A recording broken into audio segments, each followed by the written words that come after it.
Saudara, 2.791 calon jemaah umroh asal Sumatera Selatan masih menunggu keberangkatan untuk menunaikan ibadah umroh. Kemunculan pandemi COVID-19 berdampak pada berbagai aktivitas masyarakat, salah satunya penundaan terhadap ibadah umroh.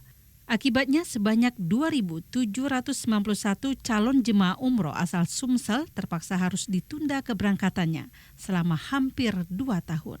Namun saat ini, jemaah umroh asal Indonesia sudah mulai diberangkatkan dengan regulasi yang menerapkan protokol kesehatan secara ketat untuk mengantisipasi penyebaran COVID-19 varian Omikron. Selama 2 tahun ini terdata ada 2.791 jamaah dari Sumatera Selatan yang akhirnya terimbas tertunda karena pandemi ini.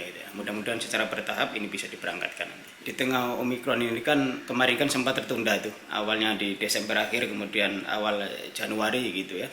Tapi semuanya pasti sudah diantisipasi ya oleh pemerintah Arab Saudi dan pemerintah Indonesia, terutama masalah protokol kesehatannya gitu. Oleh karena itu beberapa karantina ini dalam rangka mengikuti prokes itu gitu. Keberangkatan di awal tahun 2022 ini akan menjadi evaluasi terhadap pelaksanaan ibadah umroh dan haji ke depannya.